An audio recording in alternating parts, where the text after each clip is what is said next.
Welcome to the Business Leader Cyber Briefing.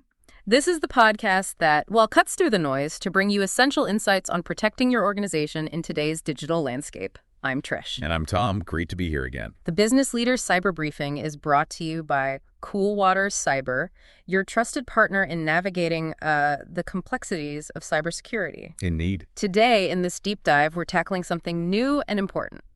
The UK Cyber Governance Code of Practice. That's right. And crucially, we'll be explaining how your organization can leverage the proven IASME Cyber Assurance standard, you might hear it pronounced IASME, as a really practical, efficient roadmap to get that code implemented. Yeah, the idea is to save you valuable time, money, and frankly, effort. Absolutely. And it's so critical, isn't it? I saw a statistic recently, I think Cool Waters highlighted it, that something like 74% of large businesses have experienced a cyber breach just in the past year. 74%. That's a huge number. Yeah.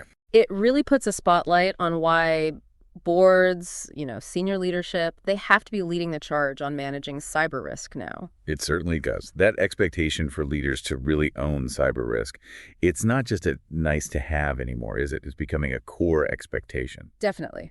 So in this deep dive, our mission, if you like, is to give you a clear, actionable understanding of how IASME Cyber Assurance can simplify, streamline the implementation of this new cyber governance code of practice for you as a business leader. Okay, let's get into it. Right. So first things first, what exactly is this cyber governance code of practice that, well, seems to be popping up on everyone's radar? Okay, so the Cyber Governance Code of Practice, it's a UK government initiative. It comes from DSIT, that's a Department for Science, Innovation, and Technology, working closely with the NCSC, the National Cybersecurity Center. Okay. Its main job really is to give boards and directors clear guidance on how to effectively govern cyber risk within their organization. So it's guidance, not mandatory regulation. It's voluntary, yes. But it lays out 5 key principles that the government sees as fundamental for, strong cyber governance. 5 principles. Okay, what are Okay, they cover risk management first, then strategy, people, incident planning and response, and finally, assurance and oversight. Right. And within each of those, the code gives practical steps. It essentially outlines what the government considers best practice, specifically at that leadership level. So this is less about the sort of deep technical settings and more about the board's role, the leadership's responsibility. Exactly. It works alongside technical controls like the ones in Cyber Essentials, which we'll touch on, but this code is laser focused on the responsibilities of the board and senior management. Okay. It's meant to set a kind of baseline for all organizations, really, to boost their cyber resilience by making sure it's addressed right from the top. That makes sense. So practically speaking then, what kind of actions does the code expect boards to be taking? Well, it really pushes for a proactive approach.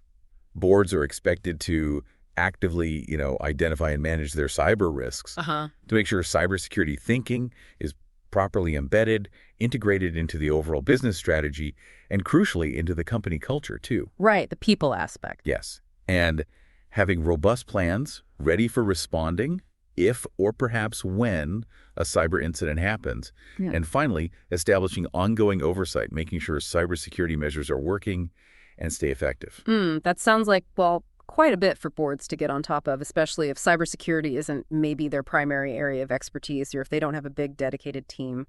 Is that a challenge you see? Oh, absolutely. That's a very common scenario. Many organizations, particularly maybe medium-sized businesses, charities as well, they might find their existing cyber governance processes are, let's say, less mature. Right. And they might have limited resources or maybe not the specific in-house expertise to just, implement all these good practices smoothly. Right. And that is precisely where having a clear roadmap becomes so valuable. Which I guess brings us neatly onto IASME Cyber Assurance. How does that act as this roadmap you're talking about? Okay, so IASME Cyber Assurance, it's a cybersecurity standard. Importantly, it's backed by the UK government. And it provides a very structured, very pragmatic approach for organizations looking to actually live out the principles in that cyber governance code. Right. You can think of it as a detailed set of guidelines, controls, policies, things that when you put them in place, they naturally align with and address what the code is asking for. Okay, so it's a standard that guides you through implementing the code's principles. Right. What does it actually involve, this IASME Cyber Assurance? Well, IASME Cyber Assurance, some listeners might remember it by its older name, IASME Governance. Ah, yes. It's a pretty comprehensive certification standard. It takes a risk-based view of cybersecurity. What makes it really useful, I think, is its accessibility. It works well for smaller firms right up to larger ones. Yep. But, and this is a key point in the UK, to get IASME Cyber Assurance, there's a prerequisite. Your organization needs to have already achieved Cyber Essentials certification. Ah, right. Cyber Essentials. That's the one covering the real basics, isn't it? Firewalls, keeping software updated, that sort of thing. Exactly that. Cyber Essentials is the government's foundational technical control scheme. It tackles those core security hygiene areas, making sure firewalls are configured correctly, devices and software have secure settings, you've got a solid process for patching vulnerabilities, proper access controls are in place, and you've got effective malware protection. Okay. And the NCSC estimates that just getting Cyber Essentials right can mitigate something like 80% of the most common cyber attacks out there. Wow, 80%. That's huge. It is. So IASME Cyber Assurance takes that strong technical foundation from Cyber Essentials and then builds on it. It adds the layers focusing on the governance side, comprehensive risk management, and importantly, data protection measures as well. So it's almost like step 1, get the technical house in order with Cyber Essentials. Step 2, build the management and governance framework on top with IASME Cyber Assurance. That's a great way to put it, yes. Yeah. And here's the really efficient part for business leaders, because the alignment between IASME Cyber Assurance and the Cyber Governance Code is so close. DSIT has officially mapped it out. Ah, okay. By implementing IASME Cyber Assurance, you are pretty much inherently meeting the requirements of the code, Right. which means you avoid a huge amount of potential duplicated effort. You're not doing one exercise for the code and another for a certification. It's integrated. That's a massive win for efficiency. That sounds incredibly efficient, actually. So if I'm a CEO or a board member listening to this, choosing to go for IASME Cyber Assurance is, well, it's a strategic move. It hits 2 birds with 1 stone, strengthens security posture, and meets the code's expectations. That really is the core benefit, yes. By adopting a recognized government-backed standard like IASME Cyber Assurance, leaders, CEOs, the directors, trustees, they can rapidly establish good cyber governance practices. And, crucially, they can demonstrate they're taking their responsibilities seriously, exercising due diligence to, well, everyone, customers, partners, regulators, insurers. Okay, IASME Cyber Assurance definitely sounds like a smart way forward. But let's dig a bit deeper. Why is it such an ideal roadmap? What makes it particularly well-suited for implementing this code? Well, there are several really compelling reasons. Firstly, I'd say it hits a sweet spot by being comprehensive yet accessible. Okay. It was developed, with UK government support, specifically as a more pragmatic alternative to some of the really complex international standards, like ISO 27001, perhaps. Right, which can be quite heavy for some organizations. Exactly. IASME provides a robust framework covering the essentials, technical controls, risk management, compliance, but it does it in a way that's clearer, more understandable, and achievable, even if you don't have a massive in-house security team. You often hear it described as being compiled by SMEs for SMEs. Right. And that's really key. Right. It means it tries to avoid being overly prescriptive or creating, unnecessary burdens. That allows medium-sized companies, charities, to see real improvements relatively quickly. Think about it, building a full cyber governance framework from absolute scratch. That could easily take 6 months or more for a medium business, costing a lot in time and resources. Yeah. IESA provides a structure that can genuinely cut that timeline, maybe by half or even more in some cases, which lets leadership get back to focusing on strategy sooner. That SMEs for SMEs point really does resonate. It suggests a practical focus that maybe isn't always there in those big global standards. Precisely. Secondly, IASME Cyber Assurance has really strong alignment with UK best practices. Okay. The security controls within the standard, they map very closely to widely recognized UK guidelines, things like the NCSC's 10 Steps to Cybersecurity. And as we said, it's explicitly aligned with Cyber Essentials, which is that prerequisite. And government guidance itself states that the Cyber Governance Code plus Cyber Essentials together form the minimum baseline for cyber resilience. So IASME Cyber Assurance basically delivers both parts in one integrated package. You're not juggling separate, potentially conflicting projects. So it all feels joined up, reflecting the UK's specific approach. You're not trying to sort of shoehorn an international standard into a UK context where it might not perfectly fit. That's a good way of putting it. Thirdly, IASME Cyber Assurance is brilliant because it means organizations don't have to reinvent the wheel. Yes. The templates and guidance? Exactly. The standard comes with detailed guidance, a whole library of useful templates, think policies, risk registers, incident plans, and a very structured question set that literally walks you through implementing each control. Right. So instead of staring at a blank page trying to write a crucial security policy or figure out your risk register format, you can leverage these ready-made resources. That saves a massive amount of time, effort, and frankly, reduces the chance of making mistakes or missing something crucial. I can imagine. The standard ensures all the critical areas are covered, from managing your IT assets right through to incident response planning with appropriate measures. It really cuts down the risk of oversights. And this structured approach is particularly helpful for organizations just starting to formalize their cyber governance. It lets them establish a comprehensive set of policies and practices much more quickly. Having those templates and that clear structure must be a huge confidence boost, especially if your team feels a bit out of their depth building it all from scratch. It really is. Fourthly, IASME Cyber Assurance has a very important dual focus on both security and compliance. Okay, what do you mean by that? Well, it doesn't just cover cybersecurity best practices. It also directly integrates requirements for privacy and data protection, think GDPR, into its control framework. Ah, right. So it helps with GDPR compliance too. Yes. By implementing cyber assurance, boards can have much greater confidence that they're meeting their legal obligations for managing cyber risk and for protecting personal data. And that's something regulators, like the ICO here in the UK, are increasingly expecting directors to demonstrate. Makes sense. This dual coverage gives strong assurance to customers, regulators, even insurers, that you're tackling cyber risk comprehensively. It often means you don't need separate, parallel projects just for data protection compliance. Boards are increasingly being held liable for data breaches under GDPR. True. IAS's integrated approach isn't just about stopping attacks. It's also about showing regulators you've taken concrete, demonstrable steps to protect personal data, which could potentially help mitigate hefty fines if the worst happens. So it's not just locking the digital doors, but also proving you're handling the data inside responsibly. That's a really critical point for boards in today's world. It is indeed.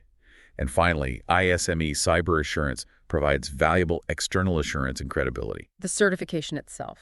Exactly. Getting the standard culminates in an independent certification, assessed by an accredited third-party body. Now, at level 2, this actually includes an on-site audit, where they rigorously check the effectiveness of the controls you put in place. So like a proper audit. Yes. And this gives you tangible proof, similar in concept to an ISO 27001 audit, that your organization's cyber governance meets a recognized national standard. The certificate and the IASME certification badge become powerful tools. You can use them to show clients, funders, partners your commitment to cyber resilience. Builds trust. I can see that. And importantly, IASME certification is increasingly recognized in government procurement and across various industries as a reliable sign of good cybersecurity. Sometimes it's even accepted as a viable alternative to ISO 27001 in supply chains. That external validation must be reassuring for a board. It's one thing to think you're doing okay internally, quite another to have an independent expert confirm it meets a standard. Exactly. It provides that crucial layer of validated trust and demonstrates a clear commitment. Okay, so we've got a good handle on the code itself and the big advantages of using IASME Cyber Assurance as the roadmap. Can we just briefly touch on the practical steps? If an organization decides, right, we're going to use IASME to implement the code, what does that journey look like, high level? Sure. Obviously, the full detail depends on the organization, but we can outline the main stages. It nearly always starts with securing that buy-in from the board and clearly assigning accountability who owns this initiative.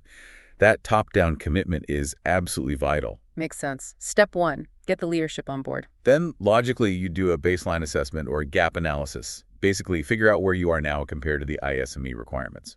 This also helps prepare for getting Cyber Essentials certified, if you haven't already got that. Okay, understand the starting point. After that, you move into implementing quick wins and high-priority security controls, often with an initial focus on getting that Cyber Essentials badge sorted. Get the basics right first. Then you'll focus more on developing the core cyber risk management and governance documents, creating the risk registers, the main security policies, the incident response plans we mentioned earlier. Building the framework. Alongside that, or soon after, is the crucial step of rolling out training and awareness programs for all staff and making sure people actually know about and understand the new policies. Culture change is key. Right, the human element. Absolutely. It's also vital to test your incident response plans. Run realistic drills or tabletop exercises, and then refine your plans and resilience based on what you learn. Practice makes perfect, or at least better prepared. Exactly. Then, before the formal external assessment, doing a pre-certification review or an internal audit is usually a really good idea. Help spot and fix any last-minute gaps. Final check. Then comes the IASME Cyber Assurance certification itself, the formal assessment by the accredited body. The finish line, sort of? Well, yes and no. Because the final, crucial stage is remembering cyber governance isn't a one-off project. So, post-certification briefing and continuous oversight are essential. You need to maintain and keep improving your security posture over time. Right, it's an ongoing cycle that paints a really clear picture of the stages. Yeah. Now, you mentioned earlier the value of working with a cyber advisor. Could you expand on that? Particularly how a firm like Coolwater Cyber fits in, helping organizations implement the code using this IASME framework. Yes, definitely. Partnering with a certified cyber advisor firm, especially one like Coolwater Cyber, who are an NCSC assured service provider that can add huge value and really streamline the whole journey. How so? Well, Coolwater Cyber offers tailored support packages specifically designed to help boards tackle the cyber governance code. They can provide expert guidance in, say, identifying and prioritizing your critical digital assets and the risks associated with them. They help you establish clear executive ownership and a proper formal cyber governance structure. They'll assist in defining your organization's specific cyber risk appetite. How much risk are you actually prepared to accept? Important questions. Very. They can also play a key role in developing and embedding a comprehensive board-level cyber strategy. They'll review your existing incident response and reporting responsibilities to make sure they're robust and clear. And they help foster that strong, organization-wide cyber-aware culture. Plus, they ensure the board's oversight links up properly with internal audit and assurance. All of this, crucially, delivered by experienced UK-based consultants who pride themselves on speaking plain English, not jargon. That plain English part sounds particularly valuable for boards who might not be deep tech experts. What specific services do they offer to smooth the process? They offer things like a targeted governance health check up front to assess your current maturity against the code. They run interactive board training sessions to boost cyber literacy at the top. That sounds useful. They work with you to create a prioritized action plan aligned with your strategy and risk appetite.